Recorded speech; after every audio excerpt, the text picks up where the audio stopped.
At 14, Colt Gray was legally a child.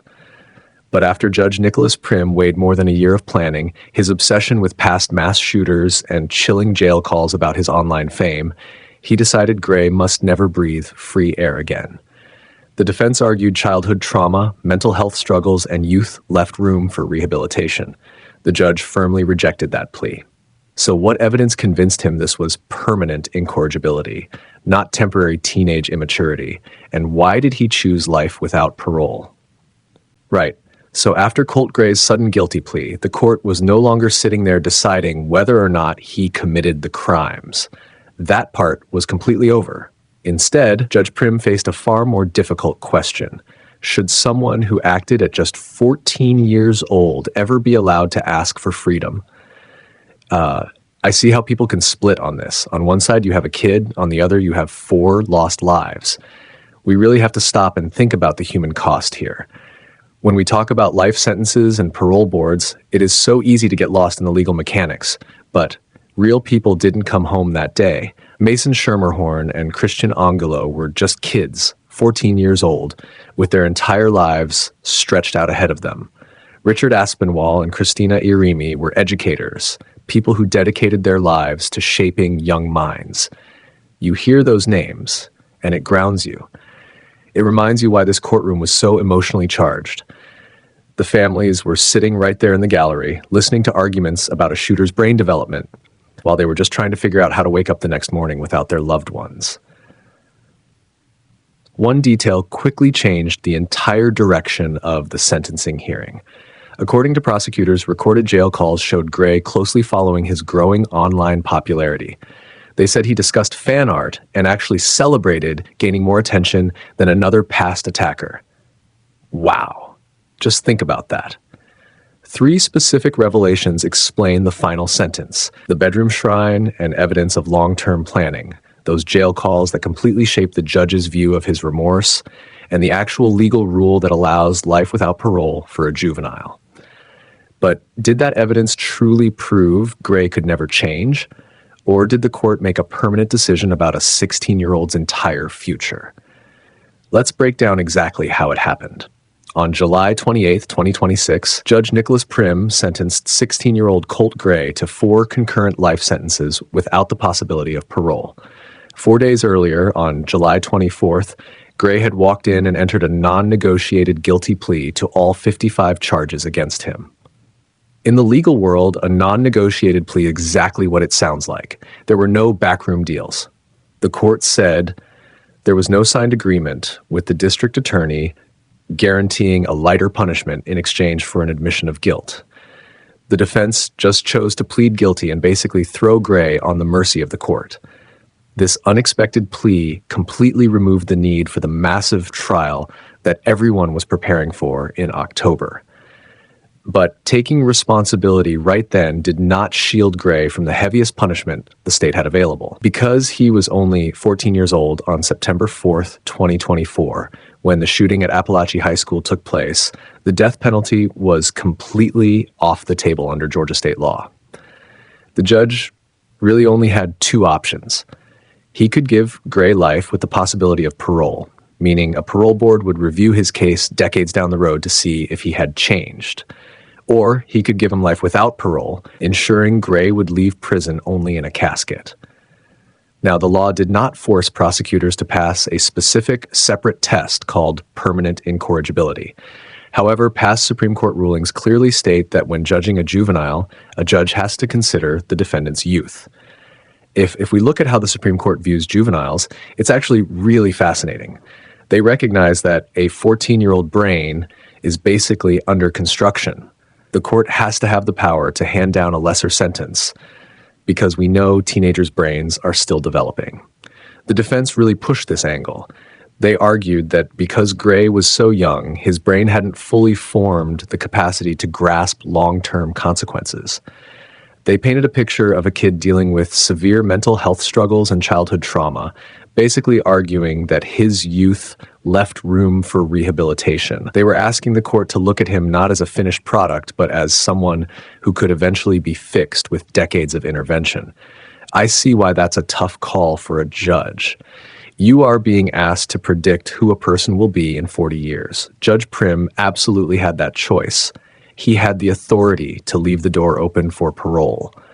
But after sitting through 3 grueling days of evidence, the judge made a personal legal finding. He determined that Gray's actions were not the result of temporary, reckless teenage immaturity.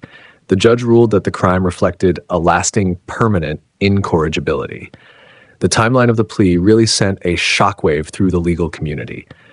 By pleading guilty on July 24th, the case instantly morphed from a question of guilt into a high-stakes, 3-day battle over the concept of parole alone. The defense argued that pleading guilty was a way to spare the grieving families and the surviving victims from the terrible trauma of testifying at a long trial. And you have to respect that angle, because forcing those families to relive the worst day of their lives on the witness stand is brutal. But looking at the public record, there is no verified evidence that this plea was part of a secret bargain for mercy. It was a calculated legal risk, and the court had to decide what to do next. Life with parole would not have guaranteed that Gray would ever walk free. It would simply mean that prison officials and a parole board could review his behavior, his mindset, and his psychological evaluations at some point in the distant future. The core debate hanging over the courtroom was whether the judge should preserve that single shred of possibility, or if the evidence justified permanently locking the door on a teenager. Both sides presented strong cases based on this exact premise, but the prosecution wasn't having any of it. They pointed directly at the timeline. They argued that if this was just temporary teenage immaturity, it wouldn't have taken a year to plan. You don't spend 12 months gathering thousands of images, building a shrine, and writing out detailed plans on an impulse. The plea explained what punishment Gray faced. But the evidence presented next revealed exactly why prosecutors believed parole should never be an option. What made Judge Prim view this massive tragedy as a carefully planned search for notoriety, rather than a sudden psychological breakdown? The answer was found inside the teenager's bedroom and on his digital devices. An investigator took the stand and testified about what police found when they searched Gray's home. According to the police, they discovered a shrine on his bedroom wall directly connected to the 2018 shooter from Marjorie Stoneman Douglas High School in Parkland, Florida. The court also heard that police extracted over 2,000 images of that specific attacker from Gray's phone. Prosecutors laid out physical notebooks, online chat messages, and heavily guarded digital material. They said this proved Gray had not just snapped one morning. According to the state, he had actively studied previous school attacks for more than a year. The police said the digital footprint alone showed a level of dedication that terrified them.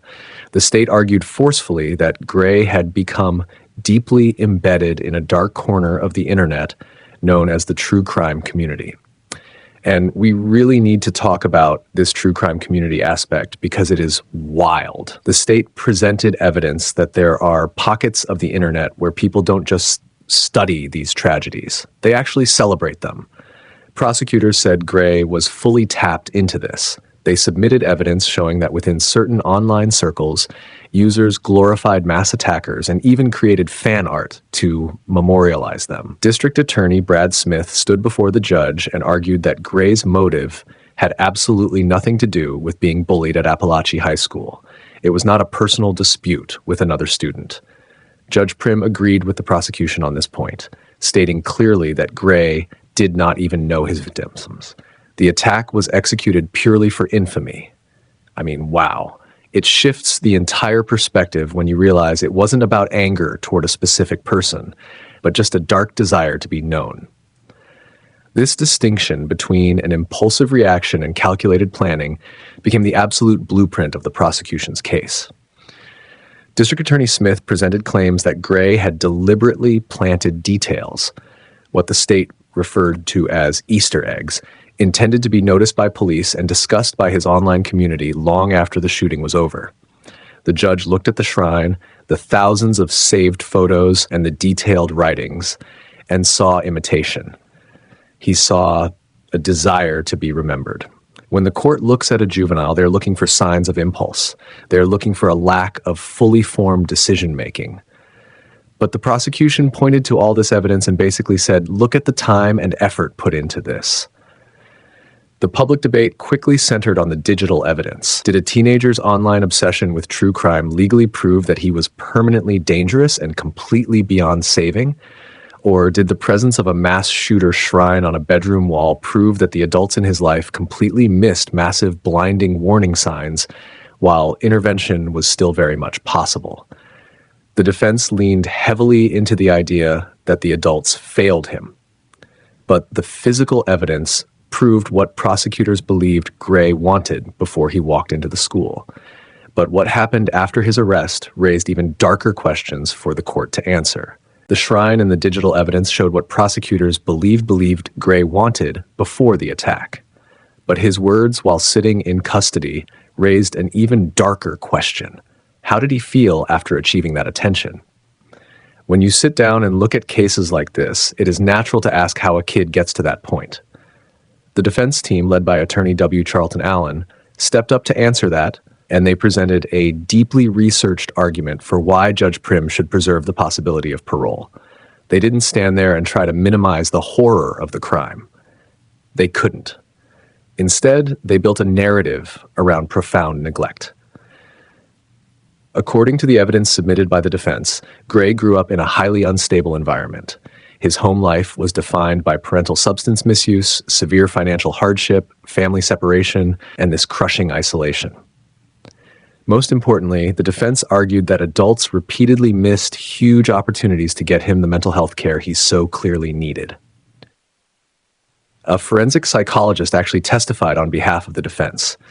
They explained to the court that Gray experienced deep depression and paranoia.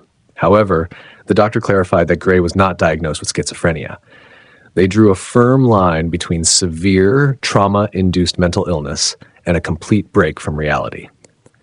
He knew what he was doing, but his mind was in a very neglected place.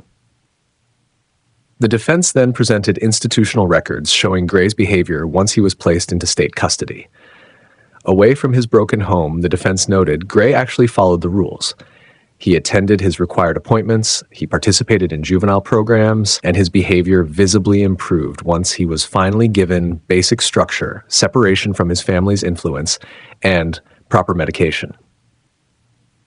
His lawyers looked at the judge and argued that this improvement proved rehabilitation was physically and psychologically possible. They pleaded with the court that taking away parole meant stripping away the only hope that could motivate him to change.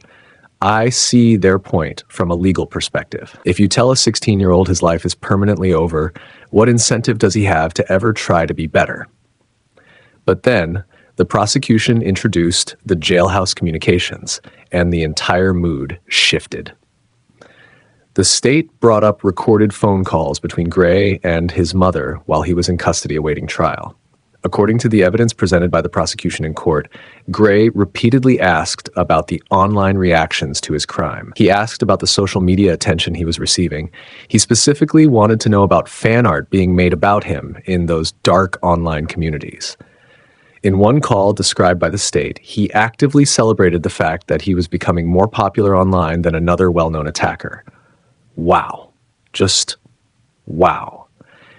If you haven't subscribed to U.S. Crime Cases, please do it now so we can keep bringing you these important, truthful stories every single day. While the State Department investigated the exact communication paths, the prosecution used the existence of these conversations to paint a picture of a defendant who was simply not sorry. These calls did not prove his guilt. Gray had already stood up and admitted he was guilty to all 55 charges. Their legal importance was how they completely shaped the judge's view of his underlying motive, his current capacity for remorse, and the reality of his rehabilitation.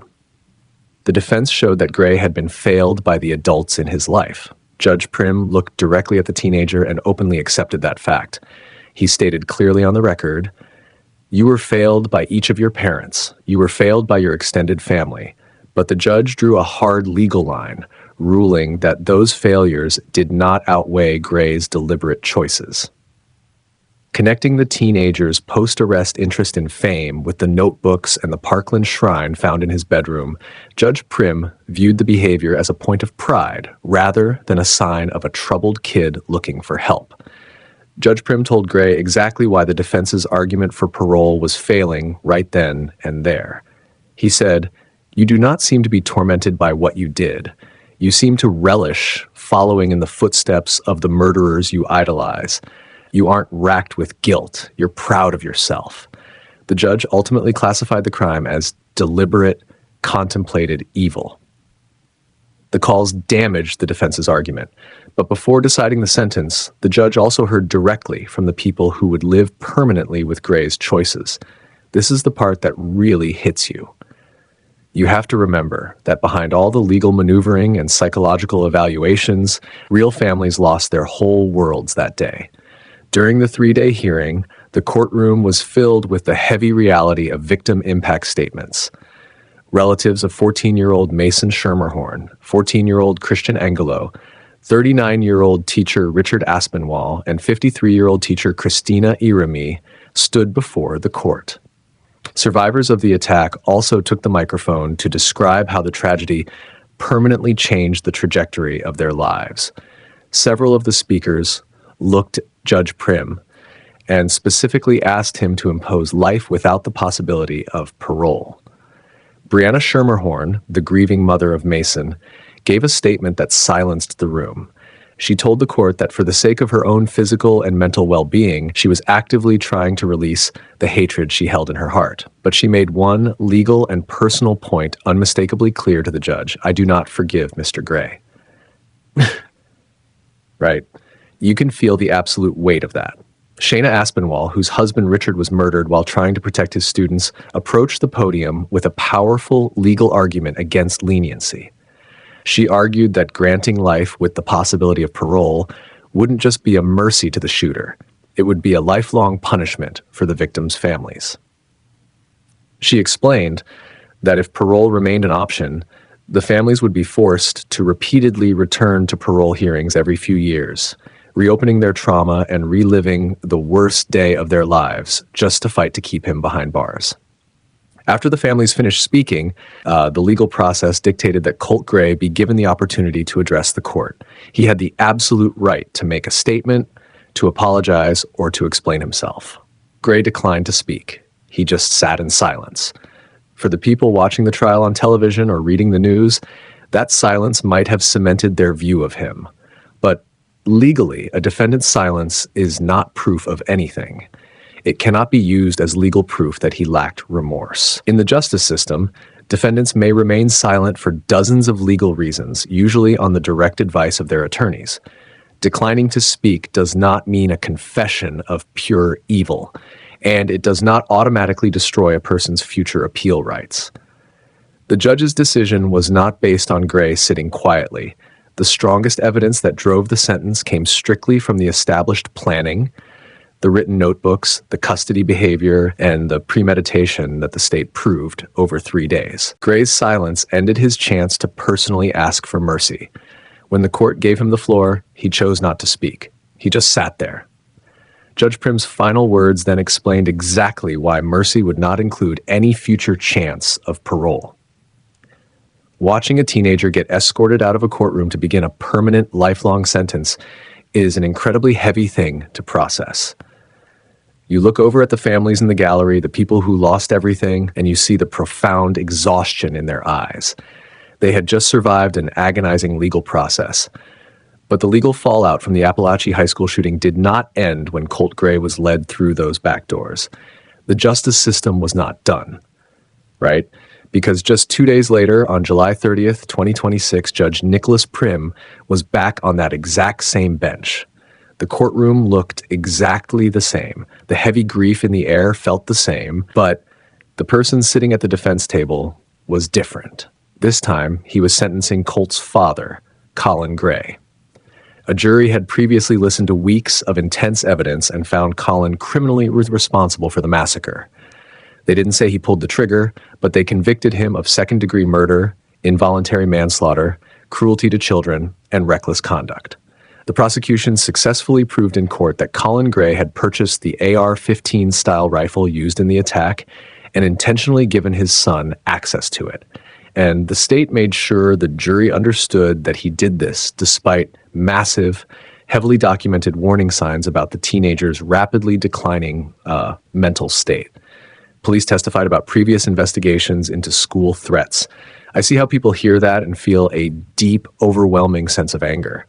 A father knew his kid was struggling, knew law enforcement had already been knocking on their door, and still allowed access to a high-powered weapon. Prosecutors had asked the judge to sentence the father to 80 years behind bars. They essentially wanted him locked away for the rest of his natural life to send a message. Instead, Judge Prim sentenced Colin Gray to 15 years in prison. Wow. That number definitely sent a shockwave through the gallery and the public. The dual sentencing timeline, a father and son sentenced in the exact same courtroom by the exact same judge, just 48 hours apart, sparked massive public debate. People were looking at the news, trying to make sense of the math and the morals. How does the adult get 15 years, but the 14-year-old gets forever? But legally, Colin's later sentence did not cause Colt's earlier sentence. They were entirely separate decisions based on completely different conduct. Judge Prim took the time to explain that the law required him to clearly distinguish the father's gross negligence from what he described as the malicious intent behind Colt's actions. That specific difference in legal definition explains the massive gap in the final outcome. The court said the father was punished for failing to act. He was convicted for failing to safely remove his son's access to guns and failing to obtain the psychological help his son obviously needed. Colt, however, received 4 concurrent life without parole sentences because he was the one who actually formed the plan and pulled the trigger. The judge found deliberate planning, a clear motive based on gaining infamy, a continued interest in online fame after the fact, and no convincing evidence presented by the defense that the teenager could ever be safely rehabilitated into the public. It is a harsh line, but it is exactly how the law separates a parent's failure from a child's violence.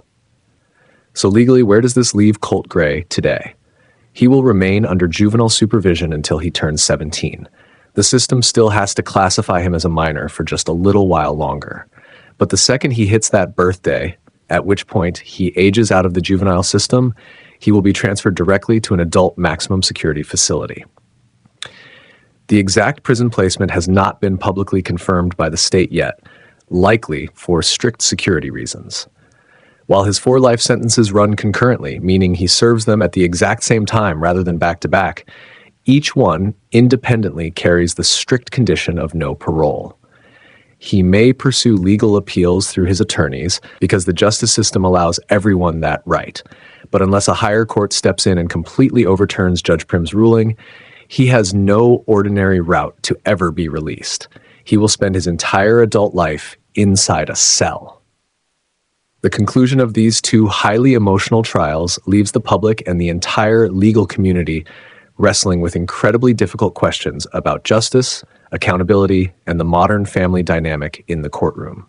Following the landmark Crumbly case in Michigan, where the parents of a school shooter were also sent to prison for their negligence, and now the Gray case in Georgia, the American justice system is visibly changing how it treats the family unit in mass casualty events.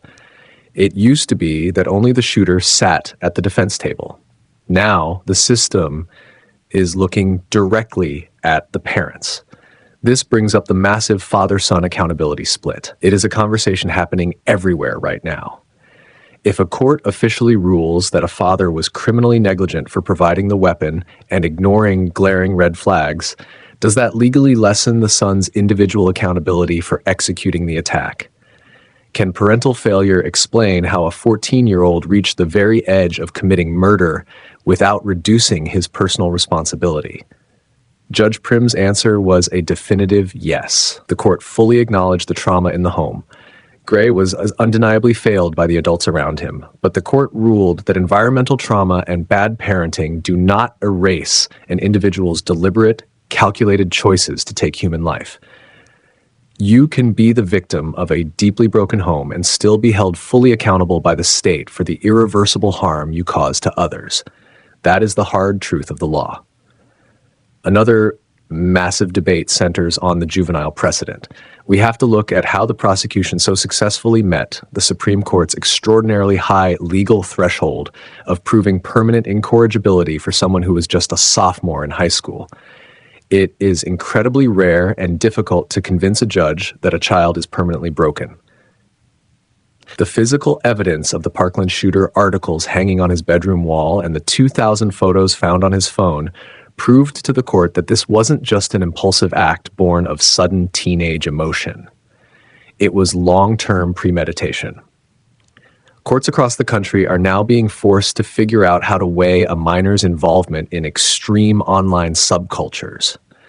When a teenager is deeply embedded in online groups that actually glorify violence, how does a judge calculate if they can ever be safely integrated back into society? The defense argued passionately that his behavior improved drastically once he was taken out of his toxic home environment and placed into a structured juvenile facility. They argued that the trauma versus accountability conflict should tilt toward rehabilitation. But the prosecution pointed out that even while in that secure facility, the teenager was allegedly asking his mother on the phone about his internet popularity. Finally, there is the incredibly heavy weight of the victim impact statements. We really have to center the victims here because you cannot separate the cold mechanics of the law from the profound human grief it tries to address. The prosecution asked for 80 years for the father, but the judge gave him 15. Yet the judge gave the absolute maximum possible penalty to the son. How heavily did community trauma and the heartbreaking pleas of the grieving widows and mothers sway the judge when determining a mandatory maximum sentence over a juvenile's age? When you listen to Shayna Aspinwall's argument, you completely understand why the judge ruled the way he did. She stood in that courtroom and explained that parole hearings would essentially be a form of ongoing psychological torture for the survivors. That clearly resonated with everyone listening. Asking these families to come back every few years, to sit in a room with the person who broke their world just to fight to keep him behind bars, the judge decided they simply shouldn't have to carry that burden for the rest of their lives. The final question of this horrific tragedy is not whether Colt Gray deserved serious, severe punishment. That was never in doubt by anyone, not even his own defense attorneys. They knew a heavy sentence was coming. The question that will follow this case into legal history is whether life without the possibility of parole was the absolute only sentence that matched the evidence, or whether the court permanently closed the door on a child before the limits of his rehabilitation could ever truly be tested.